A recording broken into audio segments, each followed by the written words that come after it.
अवधूत चिंतन श्री गुरुदेव दत्त श्री स्वामी समर्थ. तुम्हा सर्वांचं आपल्या श्री स्वामी समर्थ यूट्यूब चॅनलमध्ये मनापासून स्वागत.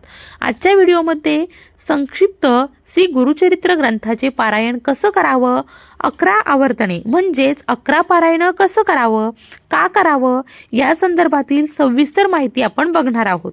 त्यामुळे व्हिडिओ कुठेही स्किप न करता अगदी शेवटपर्यंत पूर्ण पहा. तुम्हाला तुमच्या सगळ्या प्रश्नांची उत्तरं या ठिकाणी मिळणार आहेत. आधी तर गुरुचरित्र पारायण करावं प्रत्येकाची अशी इच्छा असते. आपण सप्ताह काळामध्ये ते करत असतो. काही कारणांनी प्रत्येकाला गुरुचरित्र पारायण करणं शक्य होत नाही. मग त्यांच्यासाठी आपण सप्तशती, गुरुचरित्र सार हे आहेत आणि संक्षिप्त श्री गुरुचरित्र ग्रंथ आहे, जो गुरुचरित्रा इतकाच पवित्र आहे.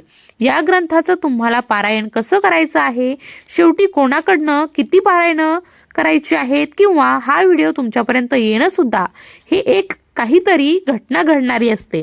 आपण आपल्या आयुष्यामध्ये श्रीपाद श्री वल्लभ चरित्राचे हेच सांगितलं आहे की तुमच्या आयुष्यामध्ये सुद्धा एखादी घटना, एखादा व्यक्ती येणं, त्याला तो तुम्हाला त्रास देणं, तुम्ही कोणाचाही तरी नामजप करणं, तुम्ही कोणाचा तरी पारायण करणं, तुम्ही कोणावर तरी विश्वास ठेवणं, हे सुद्धा काही ना काही ऋणानुबंध असतात. मग जर तुम्ही अडचणीत आहात, तुमची सांसारिक अडचणी आपल्या हातात आहेत. आता असं सांगितलं जातं बघा, बऱ्याच वेळा तुम्ही 7 गुरुचरित्राचं पारायण करा. ते जर तुम्हाला दर महिन्याला किंवा अगदी लगातार तुम्ही 7 गुरुचरित्राचं पारायण केलं तर ते कसं करावं, का करावं, का नाही करावं या संदर्भात सविस्तर माहिती मी तुम्हाला सांगणारच आहे. पण 11 आवर्तने म्हणजे काय, तर 11 वेळा तुम्हाला हे संपूर्ण पारायण पठण करायचं आहे, म्हणजे 11 दिवस. थोडक्यात तुम्हाला ही सेवा करायची आहे. या सेवेमुळे अनुभव खूप सुंदर आहेत. साक्षात दत्त महाराज तुम्हाला संकेत देत असतात. मूळ गुरुचरित्र ग्रंथ स्त्रिया वाचू शकत नाही, म्हणून आपण दिंडोरी प्रणीत ग्रंथ वाचतो. पण अवघी त्याच्यातही आपल्याला काही अडचणी येतात. खूप सांसारिक अडचणी खरंच खूप असतात की त्यामुळे आपण पारायण करू शकत नाही. पण ज्यांची अगदी एखादं काम आपल्याला पूर्ण करायचं आहे, आपली श्रद्धा आहे, मला हे हवं आहे, चांगलं जे आपल्यासाठी आहे, किंवा खूप दिवसांपासून एखादं काम तुमचं पेंडिंग पडलेलं असेल, मग ते कुठलं पण असेल, काही पण असो, नोकरी संदर्भात आहे, घर घेण्यासाठी आहे, अडचणी आहेत, किंवा घर घेऊन ठेवलं आहे, काही अडचणी आहेत, सांसारिक अडचणी आपल्याला असंख्य असतात. त्यासाठी जर तुम्ही 11 संक्षिप्त श्री गुरुचरित्र पारायणाचे ग्रंथाचे पारायण केले, 11 पारायण, तर तुम्हाला अनुभव आल्याशिवाय राहणार नाही. खूप सुंदर ग्रंथ आहे, अनुभव घेतलेला आहे मी. ते झाल्यावर मी माझा अनुभव नक्की तुमच्यासोबत शेअर करेल. काही कारणं, काही गोष्टी आपण जेव्हा जेव्हा कंप्लीट करतो तर नक्कीच आपण ते जगाला सांगू शकतो आणि मला त्याचा प्रत्यक्ष असा अनुभव आलेला आहे, म्हणून मी तुम्हाला प्राऊडली या गोष्टी तुमच्यासोबत शेअर करत आहे.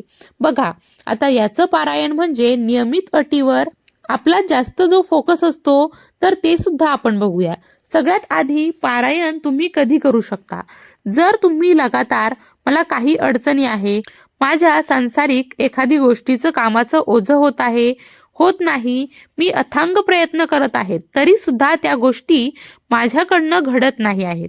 मग अशा वेळेस तुम्ही तुमची इच्छा असेल तर तुम्ही संकल्पयुक्त 11 पारायण करू शकता. 11 आवर्तनं म्हणजेच 11 पारायण तुम्हाला करायचे आहेत.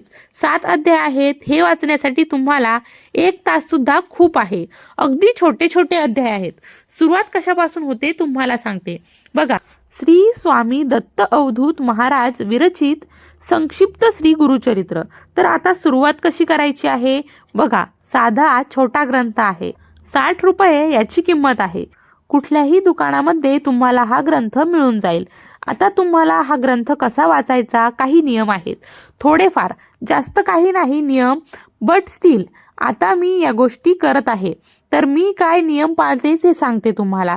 सुरुवात, अर्थात आपल्याला सुरुवात आचमन करायचं आहे. याचं सगळं दिलेलं आहे बरं का. आचमन करायचं आहे, नंतर संकल्प करायचा आहे. तुम्ही कुठल्या कार्यासाठी हा ग्रंथाचं पठण करत आहात. 11 पारायण करू शकता तुम्ही, लगातार 11 करू शकता, किंवा तुम्ही प्रत्येक गुरुवारी 1 पारायण देखील करू शकता. असे तुम्हाला 11 गुरुवार म्हणजेच तुम्हाला वर्षभर लागेल. आणि जर तुम्ही लगातार 11 दिवस ही सेवा केली तर त्वरित अनुभव येईल. तुम्हाला तेवढी प्रभावी सेवा आहे. खूप दिव्य असा ग्रंथ आहे. अगदी नोकरी लागत नाही आहे किंवा लग्न जमत नाही आहे, काही अडचणी आहेत. आता अडचणी या खूप जास्त प्रमाणात असतात. त्याला आपण एक्सप्लेन नाही करू शकत की याची अडचण, त्याची अडचण. परंतु तुम्ही पारायण हे नक्कीच करू शकता. त्याच्यानंतर आपण जेव्हा पारायण करत असतो तेव्हा काही मंत्र आहेत जे तुम्हाला पठण करायचं आहे. बघा, तुम्हाला पहिल्या अध्यायापासून 7 अध्याय आहेत ते तुम्हाला वाचायचं आहे. यासाठी तुम्हाला मॅक्झिमम 1 तास लागेल. अगदी छान एका सुरामध्ये वाचायचं असतं, एका बैठकीत वाचायचं असतं. जर तुम्ही संकल्पयुक्त पारायण करणार असाल, संकल्प नसेल तरीसुद्धा एकदा बसलं की वाचायचं. कारण बघा, गुरुचरित्र आहे, रोज एक एक अध्याय पठण करता येतं. पण संकल्पयुक्त सेवा केल्यास सुंदर असा अनुभव येतो. वाचन स्पष्ट असावं, एका लईमध्ये वाचायचं, मनातल्या मनात नाही. पूर्व किंवा पश्चिम दिशेला बसून वाचन करायचं आहे. दत्त महाराजांचा फोटो किंवा देवघरासमोर बसून तुम्ही वाचन करू शकता. एक पारायण झालं की ग्रंथ जागेवर ठेवायचा आहे. वाचनाची वेळ ही ठरलेली असावी. दुपारी 4च्या आत वाचन करावं. सात्विक अन्नाचं ग्रहण करावं. कांदा, लसूण, मांसाहार हे वर्ज्य करावं.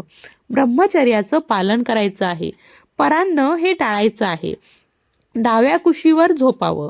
नैवेद्य दाखवायचा आहे. ग्रंथदान किंवा अन्नदान तुम्ही करू शकता.